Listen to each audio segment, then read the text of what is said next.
Os versículos usados nos vídeos que traduzimos nem sempre correspondem a versões em português. Muitas vezes precisamos traduzir do original em inglês para fazerem sentido no contexto do vídeo.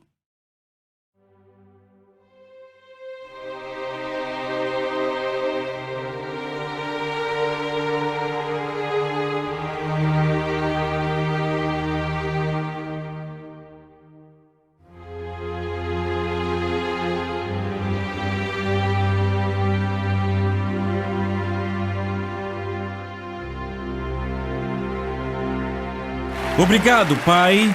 Muito obrigado. Muito obrigado. Nós te louvamos e te adoramos. Em nome de Jesus. Agora, Pai, em nome de Jesus, hoje... ou apenas o adore. Aleluia! Amém! Pai, em nome de Jesus, eu realmente acredito que estou no meio de homens, de mulheres, de filhos que te adoram. Hoje te pedimos outra vez que fale conosco, não a palavra de ontem ou de amanhã, mas o que você tem a dizer agora, e que a palavra do Senhor não só avance com ousadia e liberdade, mas eu oro para que o Espírito Santo do temor do Senhor possa permear cada um dos lares, cada quarto, cada sala onde se esteja assistindo esse vídeo e esta igreja hoje. Agradecemos antecipadamente e recebemos, em nome de Jesus, e todo mundo que concorda, grita! Agora louve a Ele de novo! Amém, amém, amém. Você pode sentar? Bem, estamos falando sobre ordem, glória e julgamento e na sessão 4, vimos no Velho Testamento que Deus primeiro estabelece a ordem divina, então a sua glória se manifesta junto com a grandeza de Deus, revelada, completamente revelada, nada escondido ou retido, quando falamos de glória, e então uma vez a glória revelada, há uma tremenda bênção. E então, se houve alguma desobediência ou irreverência, vemos julgamento imediato, direto e severo.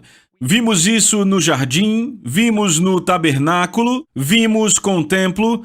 Eu terminei a última sessão falando sobre João Batista vindo e preparando os corações, que é onde Deus sempre quis habitar, num templo não feito por mãos, mas nos corações dos nascidos de novo, e começou com João que nivelou o solo e Jesus, o construtor, estabeleceu a ordem divina quando Jesus finalmente se ofereceu na cruz e o véu se rasgou de alto a baixo no templo. O Espírito de Deus saiu daquele templo e nunca mais, pense por toda a eternidade, nunca mais, ele teria que habitar num templo feito por mãos, e ele agora se preparava para se mudar para o coração de um crente nascido de novo. Vemos no livro de Atos, dia de Pentecostes, todos juntos, no mesmo lugar, e o Espírito de Deus desceu sobre eles e foram batizados com Espírito Santo e poder. Eles, literalmente, o fogo os batizou, e então nós vemos no livro de Atos bênçãos tremendas, e vemos, sabe, imensa salvação no primeiro dia, 3.000 almas sendo salvas às 9 da manhã, e nem era um culto anunciado. Às 3 horas naquela tarde, mais 5.000, imagine isso, a igreja crescendo. Saindo de 120 para 8.120 em apenas um dia. É um bom crescimento, amém? E grande bênção, pessoas desfrutando da presença de Deus. Sabe, os homens realmente pensavam que eles estavam bêbados de vinho às 9 da manhã. Mas então vamos para Atos capítulo 5 e lemos no primeiro versículo, mas, repitam, mas, eu estou lendo Atos 5, verso 1. Mas, um certo homem chamado Ananias. Agora eu posso dizer algo. Como um autor que escreveu 14 livros até agora, eu nunca comecei um capítulo com a palavra mas. Ok? Sabe, você tem que lembrar que os tradutores no século XVI adicionaram capítulos e versículos. Aqui temos uma longa carta. E muitas vezes não entendemos o que Deus está dizendo num livro, porque lemos até o fim do capítulo e continuamos no dia seguinte e perdemos o pensamento entre eles. Você nunca vai entender Atos capítulo 5 se não ler Atos 4. Então vamos voltar alguns versículos até Atos 4 e lemos José, isso é Atos 4, 36, 37, a quem os apóstolos deram o sobrenome de Barnabé, que quer dizer filho do encorajamento, um levita natural de Chipre, tendo um campo o vendeu e trouxe o preço e o depositou aos pés dos apóstolos. Então, Primeiro, você tem que entender, esse cara era um levita, eles eram bastante ricos. Segundo, ele era de Chipre e tinha uma terra em Chipre. Se você vivesse em Chipre naquela época, você era muito, muito, muito rico. Chipre era uma terra rica em recursos naturais, pedras preciosas, óleo, mas sua verdadeira riqueza eram suas minas e florestas. E também havia uma área de lazer como um resort. Se você possuísse uma terra ali, como eu disse, você era muito rico. Então, Barnabé tinha uma terra em Chipre, ele a vende, traz a igreja, provavelmente no domingo, quando estavam se reunindo, se bem que se reuniam todo dia, e durante a oferta ele traz aquilo e deposita aos pés de Pedro. Então o versículo seguinte diz: Mas um certo homem chamado Ananias, com sua mulher Safira, vendeu uma propriedade. Então a oferta de Barnabé causou uma reação, fez com que eles fizessem algo. Agora, o que eles fazem? Vejam o verso 2. Mas em acordo com sua mulher, reteve parte do preço e levando o restante, depositou aos pés dos apóstolos. Disse Pedro: Ananias, por que encheu Satanás teu coração para que mentisses ao Espírito Santo, reservando parte do valor do campo? Conservando-o, porventura, não seria teu, e vendido não estaria em teu poder?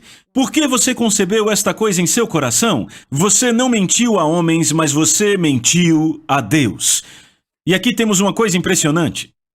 Eu estou certo que esses dois, entendam, eu só tenho o que está escrito aqui, mas tenho quase certeza que Ananias e Safira eram os maiores doadores da igreja. E quantos aqui sabem que dar é um dom, de acordo com Romanos 12?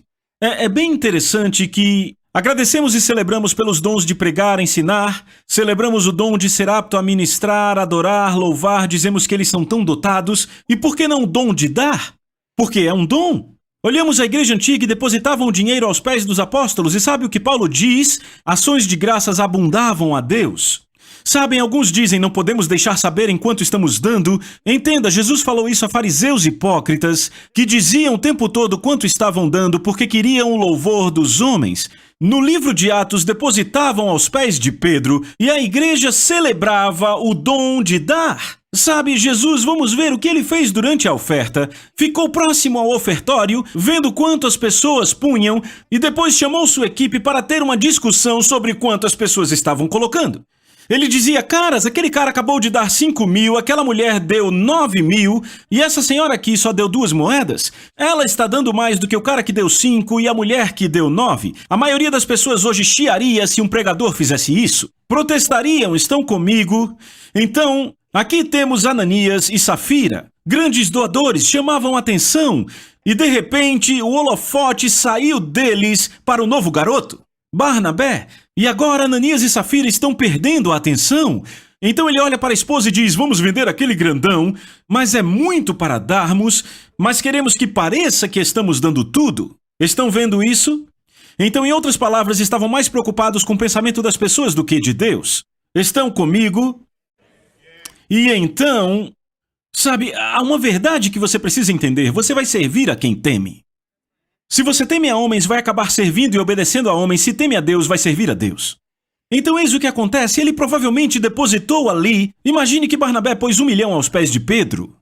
Então Ananias e Safira talvez venderam uma propriedade de 9 milhões, ok? Mas disseram: é muito, daremos só 3 milhões. Aí o holofote volta para nós.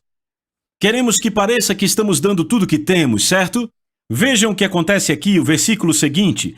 Lemos no versículo 5, então Ananias, ouvindo estas palavras, caiu e expirou. Para quem não sabe, expirar significa morrer, certo? Então, caiu e expirou, sobrevindo grande temor. Repitam, grande temor. A todos os ouvintes, levantando-se os jovens, cobriram-lhe o corpo e levando-o, sepultaram. Então sobreveio o julgamento. Tivemos ordem divina, tivemos glória, e então a glória encontrou a irreverência, e o que aconteceu? Chegamos ao julgamento. Agora, se você continuar lendo, descobrirá que a esposa dele chegou 3 horas depois no culto. Uau, que culto longo! E tem pessoas que se irritam se o culto demora 15 minutos a mais para terminar. Então ela chega no culto 3 horas depois, e Pedro olha para ela e veja o que ele diz. Quando ela entra, Pedro pergunta: vendeste, portanto, aquela terra? E ela diz: sim, portanto. Então Pedro disse: por que entraste em acordo para tentar o Espírito do Senhor? Eis a porta os pés dos que sepultaram teu marido, e eles também te levarão. No mesmo instante ela caiu aos pés de Pedro e expirou. Ela está morta. Morta, morta. Vai para 7 palmos do chão. Você entende? Estamos no Novo Testamento, eu não estou lendo o Antigo Testamento. É o Novo Testamento. Morta. Entenderam? Culto na igreja. Ofertas. 2 corpos mortos. Uou! Ok, então agora vamos para o verso 11. Diz o verso 11, então grande temor. Repitam, grande temor. Grite, grande temor. Veio sobre toda a igreja e sobre todos aqueles que ouviram aquilo. É bem possível que Ananias e Safira tivessem vindo da primeira leva de salvos do dia de Pentecostes. Podiam ser um dos 3.000 ou dos 5.000 que foram salvos depois. Possivelmente sacrificaram sua posição e segurança financeira para servir, mas sacrifícios são inúteis se não acompanhados do temor do Senhor. Vocês estão comigo? O verso 11 diz que grande temor veio sobre toda a igreja. Vocês lembram do alerta de Deus a Arão pela boca de Moisés? Por aqueles que se aproximam de mim eu devo ser considerado santo e diante de todo o povo eu devo ser glorificado. Deixa eu fazer um anúncio. Deus não mudou. Ele ainda é o mesmo Deus Santo que era nos dias de Moisés e Arão. Eles entraram na sua presença com irreverência, na sua gloriosa presença, e caíram mortos. Provavelmente é verdade que no dia de Pentecostes eles pudessem estar entre os 3.000 que riram de Pedro, achando que ele estava bêbado. Eles desfrutaram da presença de Deus, viram os milagres, mas se familiarizaram demais com a presença de Deus e agiram de forma irreverente, sem o temor do Senhor, e foram imediatamente julgados porque a glória dele foi forte demais. Você pode dizer amém? Pedro, que testemunhou o julgamento, diz: como aquele que chamou vocês é santo, vocês também sejam santos em todo o seu comportamento, porque está escrito: sejam santos porque eu sou santo. E se vocês invocam o Pai, que sem parcialidade julga cada um de acordo com a sua obra, conduzam-se durante o tempo em que estão aqui com temor. Notem que Pedro diz: conduzam-se, comportem-se no temor do Senhor. Note que ele não diz conduzam-se no tempo que estão aqui no amor do Senhor, mas isso não significa que não devemos amar a Deus. Não, não, não. Devemos amar a Deus com nosso corpo, alma, espírito, força, tudo o que há dentro de nós. E Pedro fala sobre isso. No verso 8 do mesmo capítulo ele diz: a quem não havendo visto a mais. Mas o que Pedro muito saudavelmente faz é balancear o amor de Deus com o temor do Senhor. Se você procura um cristão saudável, é aquele que ama a Deus com paixão, mas teme a Deus com reverência. Você está comigo? Pode dizer amém? Certo? Então, nosso amor por Deus, para ser honesto, é limitado pelo quanto nós o tememos.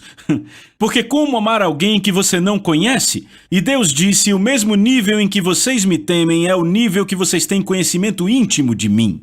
O verdadeiro amor está fundamentado na verdade de quem Deus realmente é. Você acha que ele revela o seu coração aos que o consideram levianamente? O próprio Deus escolheu ocultar-se. Isaías 45, verso 15 diz: verdadeiramente tu és um Deus que se esconde. Você ouviu isso? Verdadeiramente tu és um Deus que se esconde. O esconderijo dele é chamado lugar secreto. Você encontra isso em Salmos 91. Aquele que habita no lugar secreto. Deus está no lugar secreto.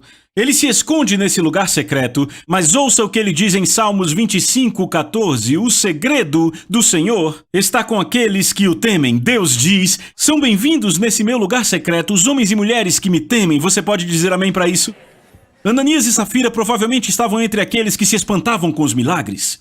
Mas até prodígios e maravilhas chegam a um lugar comum quando há falta do temor do Senhor no seu coração. E puxa, como eu tenho visto isso por aí. Literalmente observando ministros que andaram no poder de Deus. Eu conheço um ministro que literalmente viu olhos de cegos serem abertos e ainda assim, ele se desviou do Senhor e hoje está fora do ministério trabalhando com construção. Eu digo a vocês, o temor do Senhor é o que nos faz perseverar. Repitam, por favor, perseverar. Diga de novo. Certo? Então ouçam. O temor do Senhor teria impedido este casal a tomar esse ato tolo.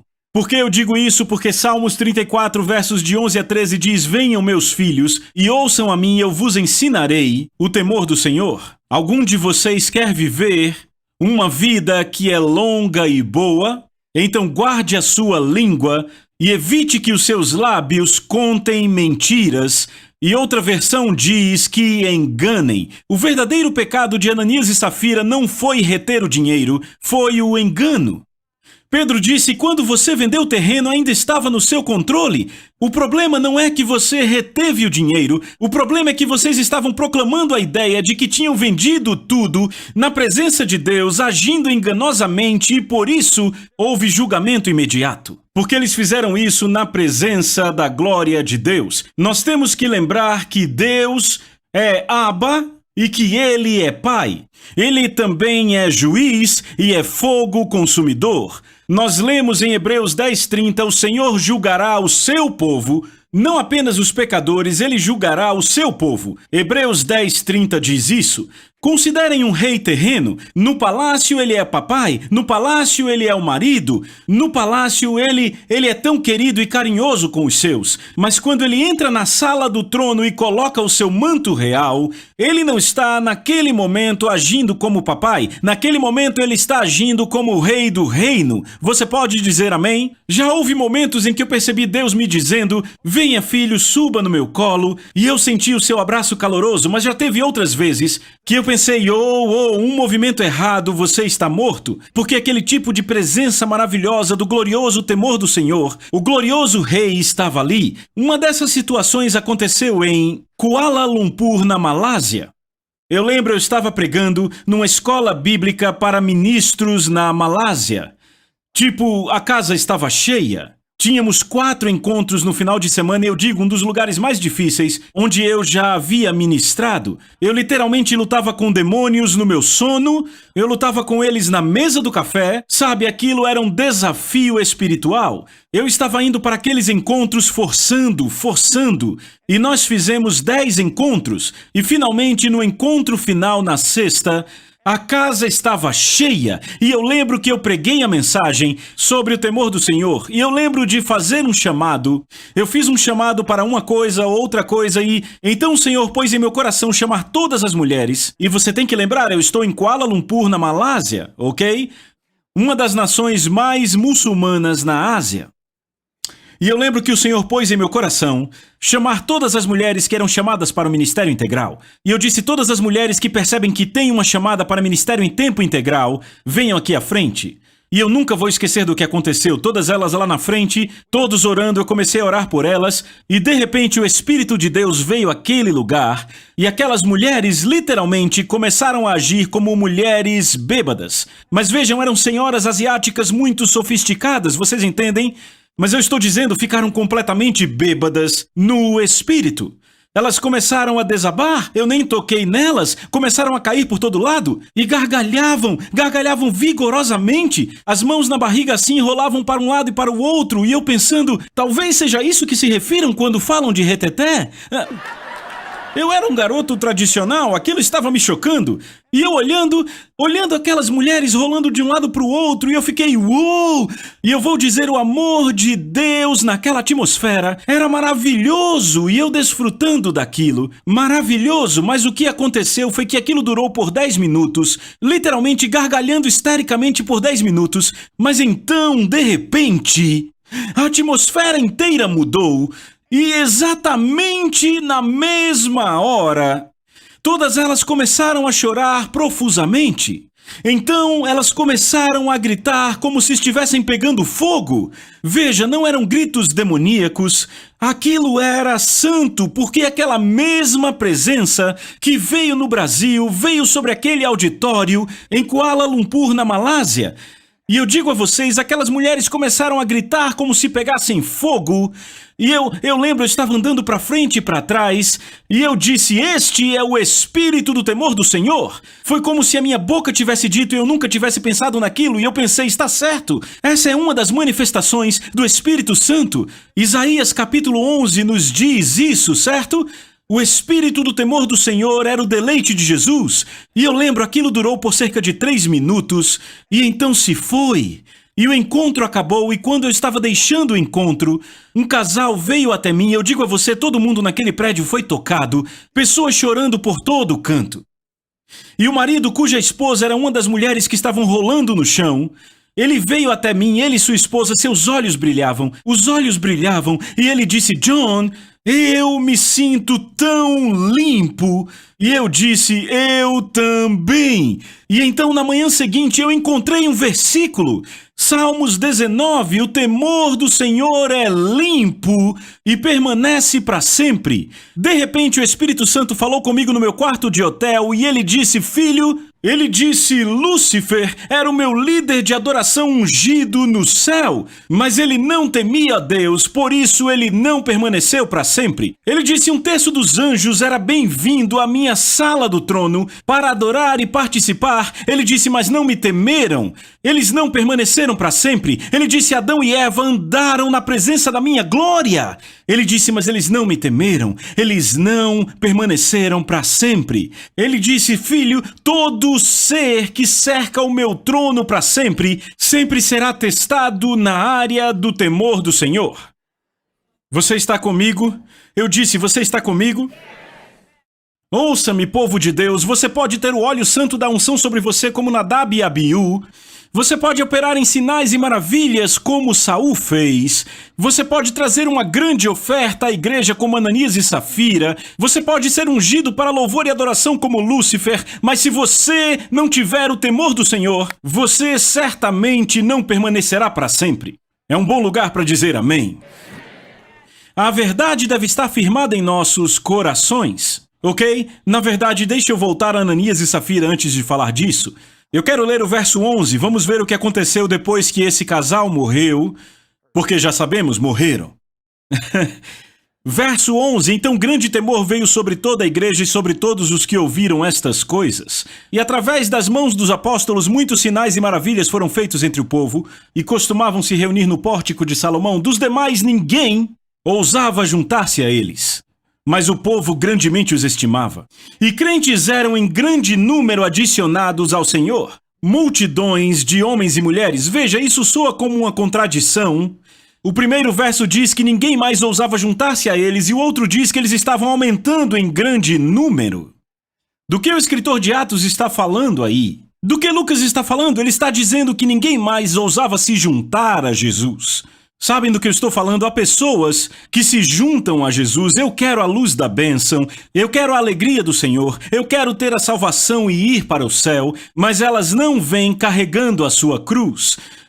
Um verdadeiro discípulo é alguém que negou a si mesmo, tomando a sua cruz, o que significa morte para suas agendas pessoais, e segue a Jesus. O que aconteceu foi que ninguém mais estava se juntando à igreja. Agora havia verdadeiros discípulos vindo ao reino, que haviam deixado tudo para trás para seguir a Jesus. Estão comigo?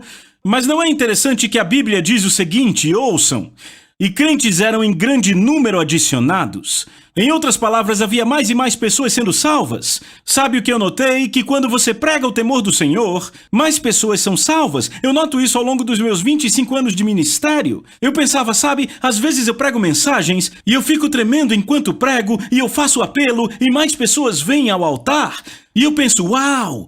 Mas Judas dá a resposta a isso. Judas versos 22 e 23 diz, tenham compaixão daqueles que duvidam, a outros salve-os com temor, arrebatando-os do fogo. Sabe, há pessoas que precisam do amor do Senhor para entrar em sua presença. Outras pessoas precisam do temor do Senhor. Uma celebridade muito conhecida disse a um amigo meu, ele era um astro do rock, e disse, sabe, eu não seria salvo pelo amor de Deus, não me interessava o amor de Deus. O que me atraiu ao Senhor foi o temor de Deus. E ele disse, eu voltei de uma conferência e de repente percebi que estava indo para o inferno. E ele disse, depois de ser salvo, eu agora entendo a enorme magnitude do amor de Deus. Ele disse, mas o que me salvou foi o temor de Deus. É exatamente disso que Judas está falando. Mas eu conheço outras pessoas que foram salvas por causa do amor de Deus. Então, algumas pessoas você leva ao reino pelo amor e outras pessoas precisam do temor do Senhor. Por isso os crentes eram em grande número adicionados, porque o temor do Senhor se manifestava naquela igreja. Alguém aqui pode dizer amém? Agora a pergunta que precisamos responder é por que então? Por que aconteceu com Ananias e Safira? Eu conheço pregadores para quem pessoas mentiram na minha geração.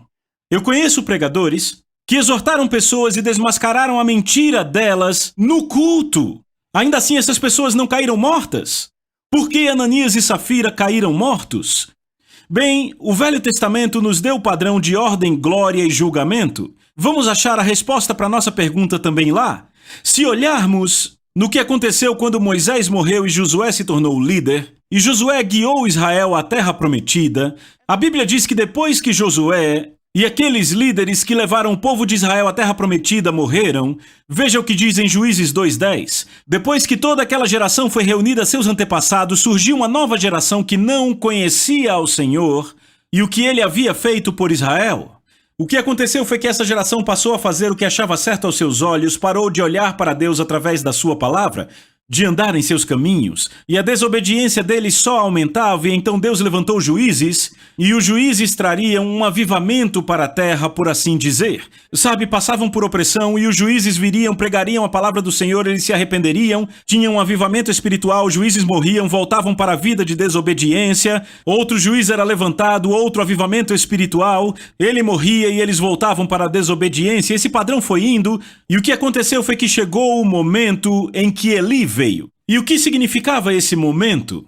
Vejam, os juízes estavam sempre levando o povo de volta à retidão, mas Eli foi um juiz mau. Ele tinha filhos que eram seus líderes, chamados Ofni e Finéias, e sabe o que a Bíblia diz sobre Ofni e Finéias?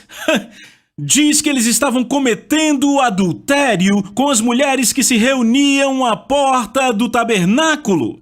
Não o portão, ali do átrio. A porta era a porta para o santo lugar. Cometendo adultério com as mulheres que estavam na porta do tabernáculo. Também tiravam ofertas à força. Eles manipulavam pessoas para receberem ofertas para o seu próprio proveito. Estão comigo? E então lemos em 1 Samuel capítulo 3, verso 1. A palavra de Deus era rara naqueles dias. Por que a palavra do Senhor era rara? Por causa do pecado da liderança. A falta do temor do Senhor na liderança. O que significa a palavra do Senhor era rara? Deus não estava falando como estava com Moisés. Diz, a palavra do Senhor era rara naqueles dias e não havia ampla revelação. Você tem que lembrar que a revelação acontece na presença do Senhor. Isso está em Mateus 16. E aconteceu certo dia, enquanto Eli estava deitado no seu lugar costumeiro, quando seus olhos começaram a escurecer tanto que ele não conseguia mais ver. Moisés viveu 120 anos e a Bíblia não diz em nenhum momento que seus olhos escureceram. Mas aí está Eli, seus olhos escureceram tanto que ele não via mais. Há uma coisa espiritual acontecendo aqui, entendem? E antes que a lâmpada de Deus se apagasse no tabernáculo, a lâmpada estava se apagando pois não havia azeite, a glória foi retirada de tal maneira que a presença de Deus era apenas uma luz trêmula e distante. No caso dos filhos de Arão, deixa eu dizer uma coisa.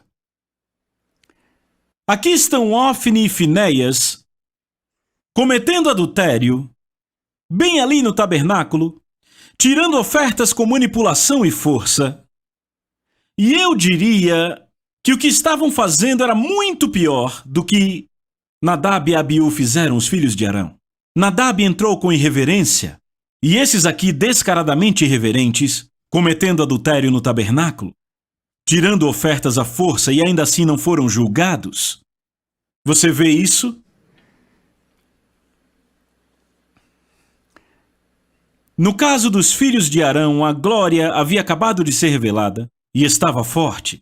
E não foi assim com Ofni e Finéias. O julgamento instantâneo só vem com uma presença mais forte da glória. O julgamento não foi imediato, foi adiado. Repitam, adiado. Esta verdade precisa estar firmada. E se você entende isso, você se abre para o que acontece em nosso tempo. Quanto maior a glória, maior e mais rápido é o julgamento pela irreverência ou desobediência. Imagine um grande auditório, um imenso auditório. Se eu acendo um fósforo ou uma lâmpada incandescente, as trevas ainda há coisas escondidas ali. Não é verdade? Se eu acendo uma lâmpada mais forte, brilha mais, mas ainda dá para esconder coisas. Mas imagine uma fonte de luz nesse auditório tão brilhante quanto o sol. Agora não há mais nenhum lugar de escuridão no auditório. As trevas não podem se esconder. À medida que a glória de Deus aumenta, intensifica-se a execução do julgamento. Paulo explicou isso em 1 Timóteo 5:24. Os pecados de alguns homens são claramente evidentes e levam ao juízo, enquanto outros só mais tarde se manifestam. O pecado da falta de reverência de Ananias e Safira foi exposto pela intensa luz da glória de Deus e assim recebeu julgamento imediato. Isso explica porque muitos hoje, cujo pecado excede o de Ananias e Safira, escapam do julgamento imediato. No entanto, lhes aguarda o julgamento adiado. Eles não são diferentes dos filhos de Eli. Eles continuam a pecar, estando cegamente tranquilos porque não percebem que em breve serão julgados. Sabe o que pensam? Nada aconteceu. E respiram aliviados. Eu devo ser isento do julgamento de Deus? Ele desconsidera o que eu faço. Essas pessoas estão tranquilas por um falso sentimento de graça, interpretando a demora no julgamento de Deus como a ausência do mesmo. Hoje vivemos como nos dias de Ófine e Finéias. Não apenas o povo está afastado, mas também há líderes irreverentes. Os líderes do nosso tempo estão caindo em irreverente pecado que aparecem nas mesmas duas áreas. Primeiramente sexual, e eu digo isso com meu coração entristecido. Eu estou na estrada há 21 anos e eu não me lembro de um mês sequer que se passe sem que eu ouça sobre um pastor ou líder caindo em algum tipo de pecado sexual constantemente, com uma mulher da sua congregação ou até um homem. E quantas ofertas? Há ofertas tomadas nesses 21 anos e eu já vi, eles tiram com manipulação, eles usam de engano não diferente de Ófine e Finéias. Muitas vezes ouvi sobre lideranças ou administradores que se apropriaram de fundos. Aconteceu recentemente. Ouvi de 2 contadores, eu e Liz ouvimos de 2 contadores que abriram os corações, especializados em ministérios. Basicamente disseram: John, se outro ministro entrar em nosso escritório, tentando encontrar um meio de ganhar mais dinheiro do que pode e fugir dos impostos, disseram: vamos fechar as portas. Eu vi o uso de cartas manipuladoras escritas por empresas de consultoria. E eu não estou dizendo que consultoria é errado, já conheci algumas boas. Mas eu literalmente já entrei em veículos enquanto esperávamos o motorista e ouvi homens falando sobre a ciência de como fazer as pessoas darem mais. Eles resumem tudo a uma ciência e inclusive forjam situações na vida do ministro que não aconteceram, e eu sei disso porque eu já trabalhei para um ministro desse. Pedro fala disso, ele nos adverte que nos últimos dias encontramos em 2 Pedro 2:3, e ele está falando de líderes e mestres do evangelho. Ele diz: em sua ganância, eles inventarão mentiras espertas para tomar seu dinheiro, e a destruição deles está a caminho. Não é imediata, mas é como Ófine e Finéias. Você está comigo? Eu disse: você está comigo? Se esse comportamento tivesse ocorrido na atmosfera que encontramos no livro de Atos, o julgamento teria sido certo e rápido. No entanto, o julgamento está sendo adiado hoje porque a lâmpada de Deus se enfraqueceu. O último derramamento da glória de Deus ainda está por vir. Sabe, Salomão lamentou quando escreveu isso. Ele diz: eu vi, está em Eclesiastes 8:10, ele diz: eu vi pessoas más serem enterradas com honra. Você ouviu o que ele disse? Ele disse: eu vi pessoas más serem enterradas com honra. Como é estranho que sejam exatamente elas que frequentavam o templo, ou seja, elas iam para a igreja todo domingo, e que são louvadas na mesma cidade onde cometeram seus crimes. Ele disse que essas pessoas corruptas iam ao templo e eram estimadas, passaram sem nenhum julgamento aparente por causa do julgamento adiado. Salomão continua: quando um crime não é punido, pessoas se sentem seguras para errar.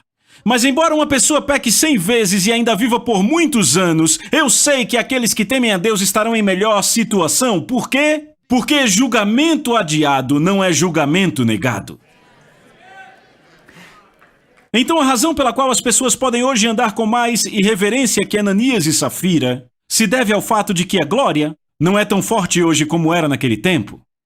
As escrituras dizem que logo depois de Ananias e Safira morrerem, o verso seguinte, depois dos que já li, e o povo também levava os doentes às ruas e os colocava em macas e camas, para que pelo menos a sombra de Pedro se projetasse sobre alguns, e todos sobre quem a sombra passava eram imediatamente curados. Ei, isso é glória! Eu disse que isso é glória. No entanto, a glória que virá e que hoje nos falta, grandemente excederá o que a igreja antiga viu. Vamos falar sobre isso na próxima sessão. Vejo você lá.